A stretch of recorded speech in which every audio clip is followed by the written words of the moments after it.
Hi hello ನಮಸ್ತೆ ಎಲ್ಲರಿಗೂ. ಇವತ್ತು ನೋಡ್ರಿ ನಮ್ಮೂರಲ್ಲಿ ಜಂಬುನಾಥ ಸ್ವಾಮಿ ದೇವಸ್ಥಾನದ್ದು ಜಾತ್ರೆ ಇತ್ತು. ಹಾಗಾಗಿ ನಾವು ಇಲ್ಲೇ ಹತ್ತಿರ ಅಲ್ಲ, ಮತ್ತು ಇದು ನಾನು ಭಾನುವಾರದ ವಿಡಿಯೋನ ಅಪ್ಲೋಡ್ ಮಾಡ್ತಾ ಇದ್ದೀನಿ ರೀ.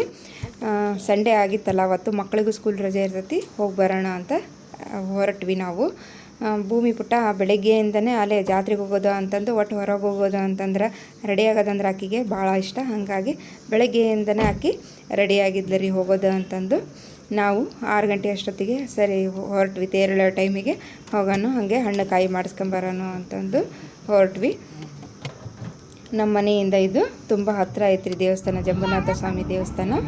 ಈ ಕಡೆ ಹೊಸಪೇಟೆ ಕಡೆಗೆ ಏನಾರು ಬಂದ್ರಿ ಅಂದರೆ ನೀವು ಈ ಜಂಬುನಾಥ ಸ್ವಾಮಿ ದೇವಸ್ಥಾನ ಒಂದು ಸಲ ನೋಡ್ಕೊಂಡು ಹೋಗ್ರಿ. ಭಾಳ ಚೆನ್ನಾಗೈತಿ. ಗುಡ್ಡದ ಮೇಲೆ ಪ್ರಕೃತಿ ನಡುವೆ ಈ ದೇವಸ್ಥಾನ ಐತಿ. ತುಂಬ ಅಂದರೆ ತುಂಬ ಚೆನ್ನಾಗೈತಿ. ಮತ್ತು ಇದು ಹಂಪಿ ವಿರೂಪಾಕ್ಷೇಶ್ವರ ದೇವಸ್ಥಾನಕ್ಕಿಂತ ತುಂಬ ಹಳೆಯದು, 1000 ವರ್ಷ ಇತಿಹಾಸ ಇರೋವಂಥ ದೇವಸ್ಥಾನ ಅಂತ ಹೇಳ್ತಿದ್ರು ನಮ್ಮ ಮನೆಯವರು. ನೋಡಿರಿ, ಗುಡ್ಡದ ಮೇಲೆ ಈ ದೇವಸ್ಥಾನ ಐತಿ. ನಿಮಗೆ ಕಾಣ್ಬೋದಲ್ಲಿ ದೂರದಲ್ಲಿ ವೈಟ್ ಕಲರ್ ನಾನೇನು ತೋರಿಸ್ತಾ ಇದ್ದೀನಲ್ಲ, ಅದೇ ದೇವಸ್ಥಾನ. ಇವತ್ತು ಜಾತ್ರೆ ಅಲ್ರಿ, ಹಾಗಾಗಿ ಸುಮಾರು ಜನ ಬಂದಿರ್ತಾರೆ. ಮತ್ತು ಗದ್ದಲನೇ ಇರ್ತಿ. ಬೇರೆ ಟೈಮ್ನಾಗಾದರೆ ಇಷ್ಟು ಗದ್ದಲ ಇರೋಂಗಿಲ್ಲ.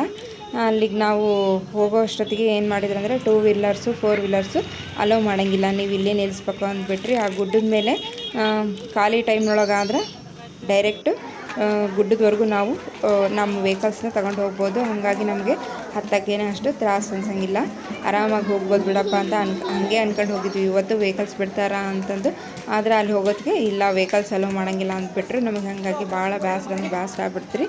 ಇದೇನಪ್ಪ ಇಲ್ಲಿ ತನಕ ಬಂದು ಹಿಂಗಾಗ್ಬಿಡ್ತಲ್ಲ ಅಂತಂದು. ಗುಡ್ಡ ಸ್ಟೆಪ್ಸ್ ಹತ್ತಿ ಹೋಗಂಗೆ ಐತ್ರಿ. ಆದ್ರೆ ಸ್ಟೆಪ್ಸ್ ಹತ್ತಕ್ಕೆ ಫುಲ್ಲು ಭಾಳ ಸ್ಟೆಪ್ಸ್ ಇದಾವಲ್ರಿ. ನನ್ನ ಕೈಲೂ ಆಗಂಗಿಲ್ಲ, ಮತ್ತು ಭೂಮಿ ಕೈಲೂ ಆಗಂಗಿಲ್ಲ ಅಂತ ನಾನು ಭೂಮಿ ಇಬ್ಬರು ಕೆಳಗಡೆನೇ ಕುತ್ಕೊಂಡ್ಬಿಟ್ವಿ. ನಮ್ಮ ಮನೆಯವರು ನಮ್ಮ ಮಗ ಇಬ್ಬರೇ ಹೋದರು. ಆರಾಮಿದ್ದಾಗ ನಾವು ಸ್ಟೆಪ್ಸ್ ಹತ್ತಿ ಹೋಗೋಣಂತೆ ಇನ್ನೊಂದು ಸಲ ಯಾವಾಗಾದರೂ ಅಂತಂದು. ಭಾಳ ಸ್ಟೆಪ್ಸು ಇದಾವ್ರಿ ಇಲ್ಲಿ. ಹತ್ತಕ್ಕೆ ಸ್ವಲ್ಪ ಕಷ್ಟ ಆಗ್ತತಿ ಅಂತಂದು ಕೆಳಗಡೆನೇ ಕುತ್ಕೊಂಡ್ಬಿಟ್ವಿ ನಾವು. ನೋಡಿರಿ, ಜಾತ್ರೆ ಅಲ್ರಿ, 6 ಗಂಟೆಗೆ ತೇರು ಎಳಿತಾರಂತೆ. ಅಷ್ಟೊತ್ತಿಗೆ ದರ್ಶನ ಮಾಡ್ಕೊಂಡು ಮತ್ತು ಆಮೇಲೆ ಗದ್ದಲಾಗ್ಬಿಡ್ತೈತೆ ಅಂತಂದು ಸುಮಾರು ಜನ ಅಷ್ಟೊತ್ತಿಗೆ ದರ್ಶನ ಮಾಡ್ಕೊಂಡು ಬರಕತ್ತಿದ್ರು. ಇನ್ನೇನು ಮಾಡೋದಪ್ಪ, ಅಲ್ಲೇ ಸುಮ್ಮನೆ ಕುತ್ಕೊಂಡು ಅಂತ ನಾನು ಫೋಟೋ ತಗೊಂಡು ವಿಡಿಯೋ ತಗೊಳಕತ್ತಿದ್ದೆ. ನನ್ನ ಮಗ ಹೋಗಿದ್ದ ಅಲ್ಲ ಮೇಲೆ, ಸ್ವಲ್ಪ ವಿಡಿಯೋ ಮಾಡ್ಕೊಂಡು ಬಂದ. ನಾನು ಹೇಳಿದ್ದೆ ಸ್ವಲ್ಪ ವಿಡಿಯೋ ಮಾಡ್ಕೊಂಡು ಬಾ ದೇವ್ರದಾದ್ರು ಅಂತ ಹೇಳಿದ್ದೆ ರೀ. ಹಾಗಾಗಿ ಸ್ವಲ್ಪ ವಿಡಿಯೋ ಮಾಡ್ಕೊಂಡು ಬಂದ. ಮೇಲ್ಗಡೆ ಖಾಲಿನೇ ಇತ್ತಮ್ಮ, ಬರ್ಬೋದಾಗಿತ್ತು ಅಂತಂತ, ಇರಲಿ ಬಿಡಪ್ಪ ಮತ್ತೆ ಖಾಲಿ ಇತ್ತ ಹೋಗೋಣ ಅಂತಂದು ನಮ್ಮದು ಸುಮ್ಮನೆ ಅದೇ. ನೋಡಿರಿ, ಇದು ಜಂಬುನಾಥ ಸ್ವಾಮಿ ದೇವಸ್ಥಾನ. ಇದು ಗುಡಿ, ಇದು ಭಾಳ ಹಳೆಯದು ಪುರಾತನ ಗುಡಿ ಅಲ್ರಿ, ತುಂಬ ಚೆನ್ನಾಗೈತಿ. ಇವತ್ತು ಜಾತ್ರೆ ಎಲ್ಲ ಹಾಗಾಗಿ ಫುಲ್ ರಶ್ಶು. ಮತ್ತು ಇಲ್ಲಿ ಒಂದು ಬಾವಿ ಐತ್ರಿ, ಅದು ಹೆಸರಿಲ್ಲದ ಮರ ಮತ್ತು ಬಿಸಿಲು ಬೀಳದ ಬಾವಿ ಅಂತಂದು ಏನೋ ಕರೀತಾರೆ. ಇಲ್ಲಿ 365 ದಿನವೂ ಈ ಬಾವಿ ಒಳಗೆ ನೀರು ಇರ್ತಾವಂತೆ.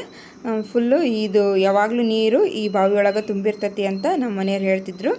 ನೋಡಿರಿ, ಇದೆ ಅದು ಬಾವಿ. ಹತ್ತಿರದಿಂದ ಅವನಿಗೆ ವಿಡಿಯೋ ಮಾಡ್ಕೊಳಕ್ಕಾಗಲಿಲ್ಲ, ಸುಮ್ಮನೆ ರಶ್ ಇತ್ತಲ್ಲ, ಯಾಕೆ ಬೇಕು ಅಂತ ದೂರದಿಂದ ಹಂಗೆ ಸ್ವಲ್ಪ ವಿಡಿಯೋ ಮಾಡ್ಕೊಂಡು ಬಂದಿದ್ದಾವೆ ನೋಡಿರಿ. ಮತ್ತು ಬ್ರಹ್ಮದೇವರ ಗುಡಿ ಐತ್ರಿ. ಭಾಳ ಕಡೆಗೆ ಬ್ರಹ್ಮದೇವರನ್ನ ಪೂಜೆ ಮಾಡೋಂಗಿಲ್ಲ, ಇಲ್ಲಿ ಬ್ರಹ್ಮದೇವರ ಗುಡಿನೂ ಐತ್ರಿ. ಇಲ್ಲಿ ನಾವು ನೋಡ್ಬೋದು ಬ್ರಹ್ಮದೇವರ ಗುಡಿನ. ನೋಡಿರಿ, ಕರೆಕ್ಟ್ ಅವರು ತೇರೆಳೆಯ ಟೈಮಿಗೆ ಹೋಗಿದ್ರು. ಅವ್ರು ಹೋಗೋ ಅಷ್ಟೊತ್ತಿಗೆ ತೇರು ಎಳೆಯೋಕೆ ಸ್ಟಾರ್ಟ್ ಮಾಡಿದರು. ಫುಲ್ಲು ಗುಡ್ಡದ ಮೇಲೆ ಇರ್ತದಲ್ರಿ, ಮಳೆಗಾಲದಾಗ ಅದು ಭಾರಿ ಚೆನ್ನಾಗಿರ್ತತಿ.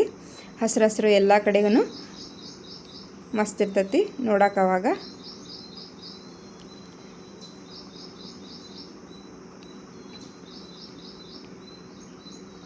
ನೋಡ್ರಿ ಎಷ್ಟು ಫುಲ್ಲು ಹೊರಗಡೆ ಫುಲ್ಲು ಗದ್ದಲ ಐತ್ರಿ. ಒಳಗಡೆ ದೇವಸ್ಥಾನದ ಒಳಗಡೆ ಏನೂ ಇರಲಿಲ್ಲಮ್ಮ, ನೀಟಾಗಿ ದೇವ್ರ ದರ್ಶನ ಆಯಿತು.